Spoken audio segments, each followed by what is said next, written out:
Hey everybody, welcome to the Daily Objective from the Ayn Rand Center UK, which is obviously an un-American, or I should say not necessarily American organization, but I am currently in the belly of what is sadly becoming a bit of a beast. You know, there used to be a time when if you said you're for capitalism, people assumed that you're a proud Republican, and for better and for worse, those days are over. I am a radical for capitalism, as is our co-host over here, who I'm about to introduce. And for a very long time, we've been disillusioned with the direction of the Republican Party. Don't get us wrong. The Republicans were always mealy-mouthed and disingenuous, you could say, or certainly unprincipled in their defense of capitalism. But any lip service they used to pay to principled, grounded individual liberty seem to have been brushed aside, but you could even say we're starting to see it a little bit, the lip service paid again at the convention, which I've been trying to watch, and we've been trying to watch, just to kind of get an idea of what they're saying. And it seems that when it's time to rally the troops, it's time to start talking about the founders and individualism and the American dream, qua business ownership, etc. But it's a little too late to try and save that. Anyway, I'll stop with my little opening ramble and pass it over to a man who's so articulate he cannot have been raised in the American school system. I'll tell you for sure. Please welcome a man who hails straight from Athens itself, Nikos Sotarikapoulos. Hello, hi Rucka, hi everyone. So, yes, one could say it's a loss of time watching the convention. Actually, it's not a loss of time because it gives you an idea of where the party is going. And there's one main question for me. Is the Republican Party hijacked by Trump and Trumpites, but otherwise there is hope? Or is there like no hope, full stop? And we're gonna find out. But before we go to the convention, Trump released 2 days ago his 50 points for his second term. And I want to read you some stuff and ask for your commentary. I mean, that would be good. That would be fun as a drinking game on who said it, Donald Trump or Bernie Sanders. So listen to this, for example. Under the title Jobs, create 10 million new jobs in 10 months. 2, create 1 million new small businesses. Now, this could be very well be like the 5-year plan of, I don't know, like the Communist Party of Soviet Union. We're going to create 10 million jobs. Now, it doesn't say even like encourage. It's like, I will create 10 million jobs.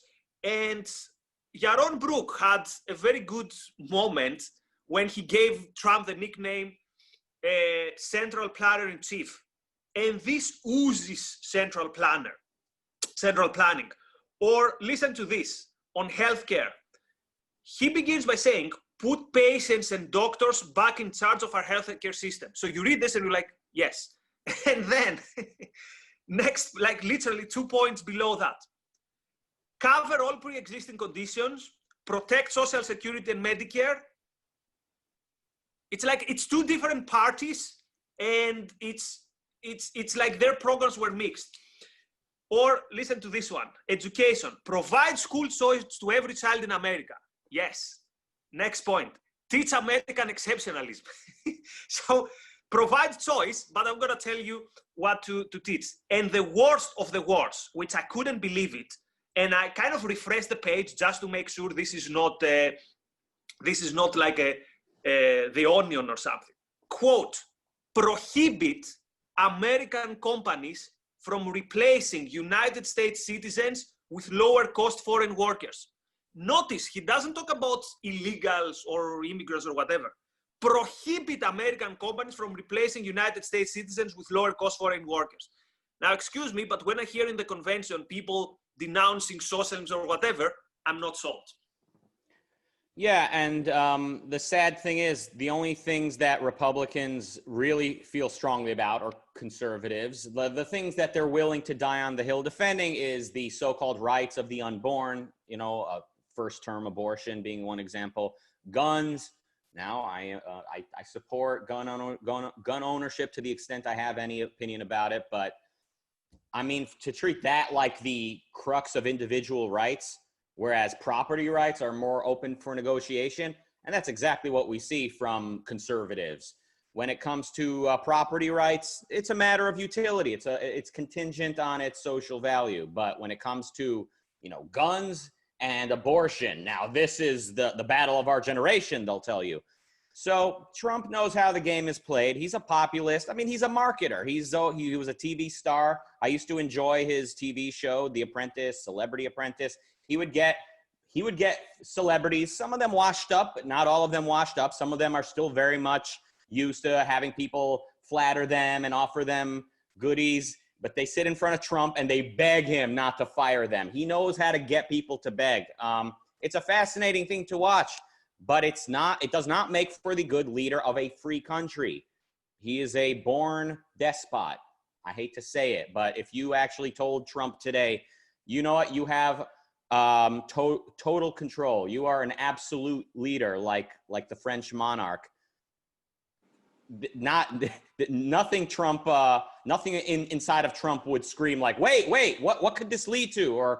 Or should I even have this much power? He would say, okay, good. I'll do a good job. I'm going to save this country. I'll create jobs. But yeah, everything you listed, full of contradictions, creating jobs. I mean, 8 years ago when Republicans were running against Obama or whenever Republicans were opposed to Obama, they would also talk about creating jobs. But you had people like Hannity and other conservatives saying, we'll create jobs by freeing the market. We'll create jobs by allowing insurance companies to travel across state lines. We're going to create jobs by allowing businessmen to do their thing without regulating them out of existence. So there was at least the lip service to the merits, the value of liberty in economics. But now it's just 100% whatever is utilitarian, whatever can be demonstrated to lead to the creation of jobs is the right of a businessman to do. And otherwise, it's the government's full discretion to revoke that right. And you mentioned something that brought to my mind Atlas Shrugged. So at some point, the bad guy says something like, well, private property is given to you and you're a guardian, basically, that you have to make sure that it is used on behalf of the common good or of the community.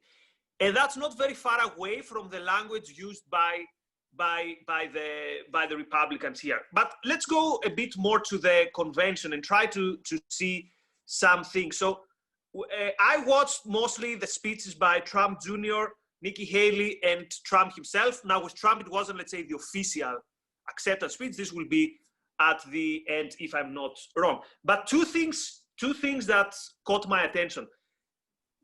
And they all boil down to the same point. So they don't refer anymore to China, they refer to the Communist Party of China. And also when they talk about Biden, they talk about either some like the extreme left or the socialists. So I think the one thing that gives them hope is that they try to create some product differentiation from Biden based on the idea that Biden is the extreme left. Now, I think that Biden is not the extreme left. I don't think that any of these people is, quote, Marxist.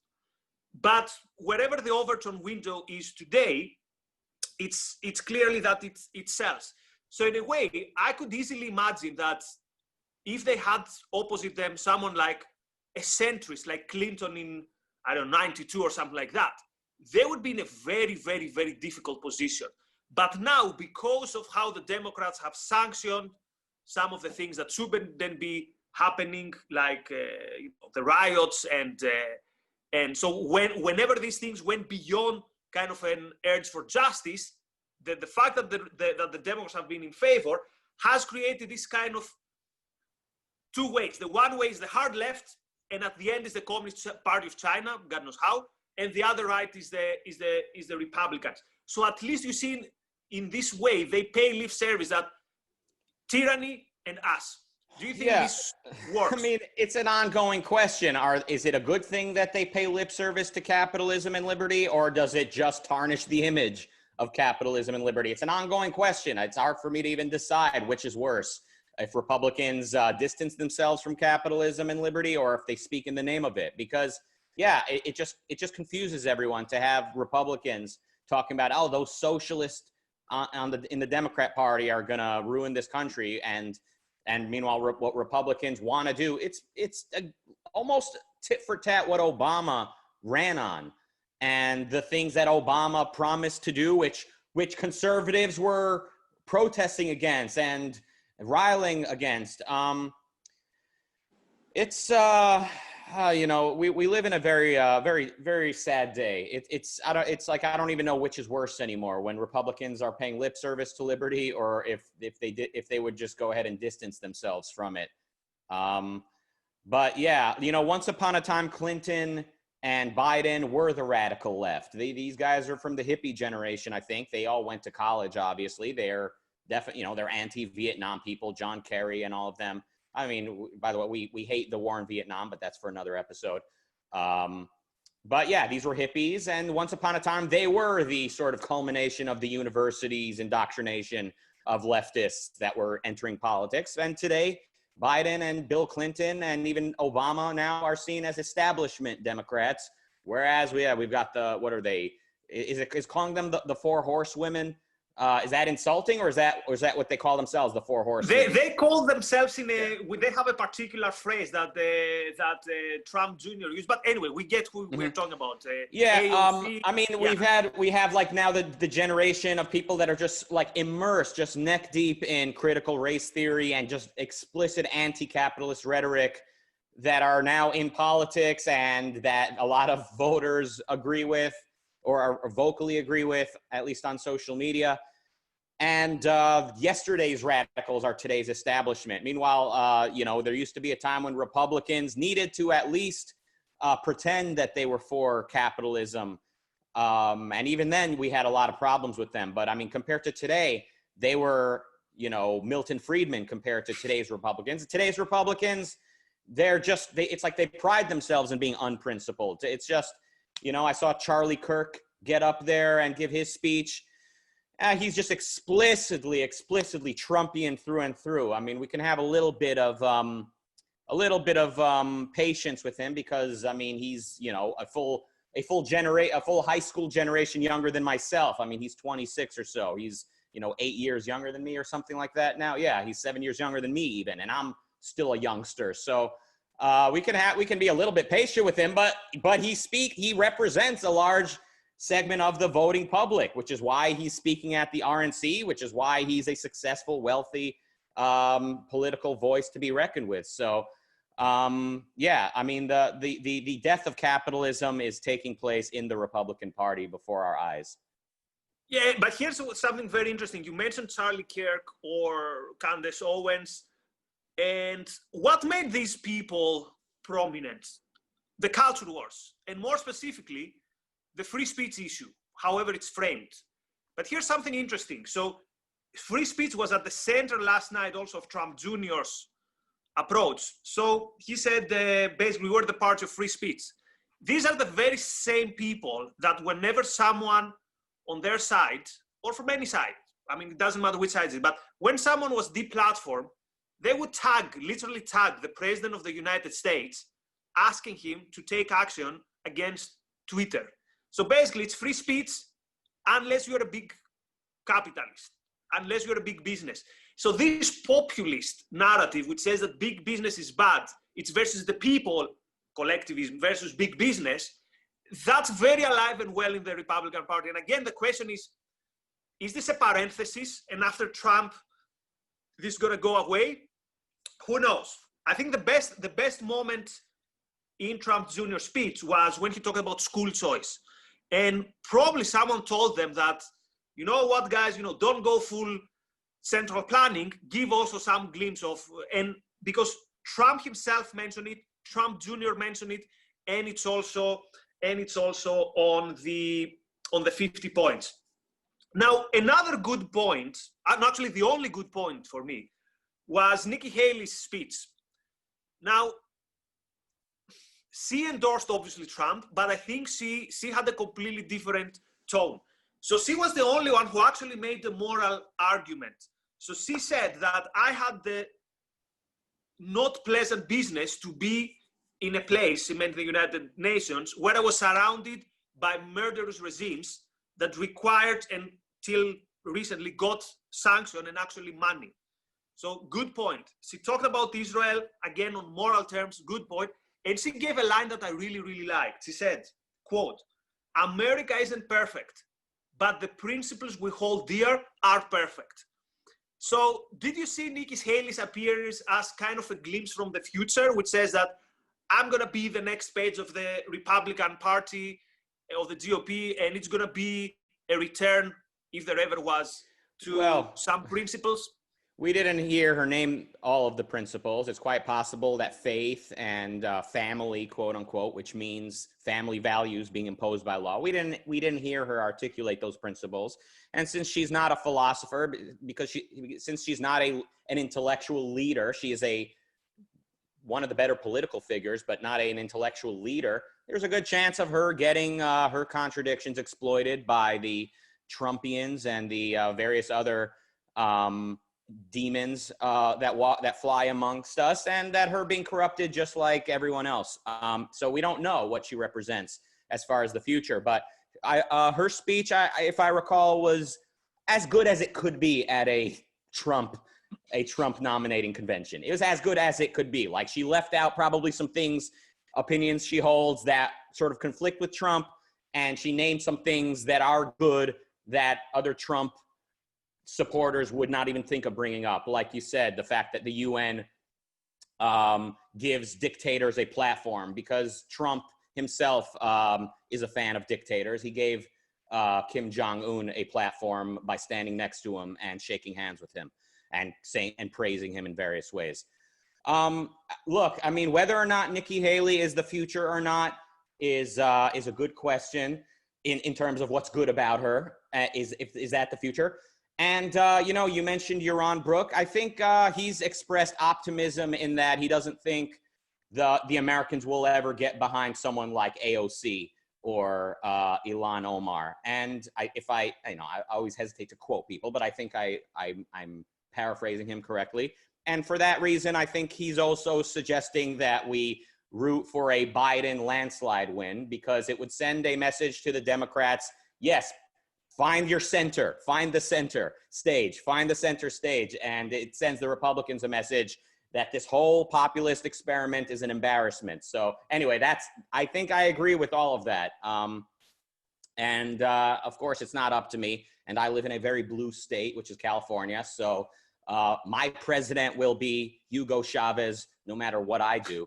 I know it's a scary thought to think, but think about this. Final thought about the RNC that I have at the moment is, there's a reason they're calling Biden the Trojan horse of the four horsemen, of, Ilhan Omar and AOC. There's a reason they're calling him a Trojan horse, because Biden himself is not a voice for communism. He himself is not a critical race theory specialist who wants to implement new policies about that. He is a crappy, power-lusting, Hillary Clinton type of scumbag who will do a lot of damage if given the opportunity. I make no mistake, but he is not a communist dictator like some of the other Democrats. So there's a reason they have to call him a Trojan horse, because they know he himself is not the worst the Democrats have to offer right now. And the Democrats went to great lengths to keep the crazies out of this nomination. And the Republicans are at the height of craziness right now. And I think there's a time in life to gamble. And I think right now is the time to gamble with the Democrats. Let the Democrats learn that finding center stage is the best course for action, and let the Republicans learn that this populist experiment is an embarrassment. I don't know if I agree on that, but we have. Well, it's not up to you. You're not American. I'm joking. We respect your opinion. Yeah. But you said something that really brings me in front of like a creepy future. You said that the hippies of the 60s became the mainstream. And here's like my rantsplaining message to many young conservatives. So I realize you think the election is the most important thing in history. I mean, maybe they are. I don't think they are. I mean, what would we say about Lincoln's election? But anyway, I realize that this is super important. But think about something. The way things are going, and in the way that, as Breitbart said, that you conservatives probably like, that how politics are downstream from culture, keep in mind that in 20 years, AOC or Ilhan Omar or whatever is going to be the mainstream, is going to be the center. And again, it's not difficult to kind of smell where the culture is going. So when we say that, it's all about ideas and it's all about philosophy, I'm very excited with politics, right? We're going to be up on the election night, which is going to be a gift that we'll keep on giving to our audience. But don't take our eyes from the ball. And the ball is, where are the ideas going? Because you could see the 2044, for example, elections, AOC being kind of the voice of center and of reason, quote, based on what else could be happening then. It's probably not going to happen because we're doing a great job and we're going to win when the time comes, or at least that's what we are trying to do. But again, keep the eye on the ball, and the ball is philosophy and ideas. Any parting thoughts, Rucka? Absolutely right. And it is scary to think of what the future holds when you consider the ideas that are gaining prominence in the culture. But, as far as politics go, the best thing, like I said, is the best thing we can hope to do is embarrass the Republicans for the choices they've been making recently, populism and the sort of stabbing of the founding fathers in the back. And the best thing message we could send to the Democrats is find center stage. Go for the center.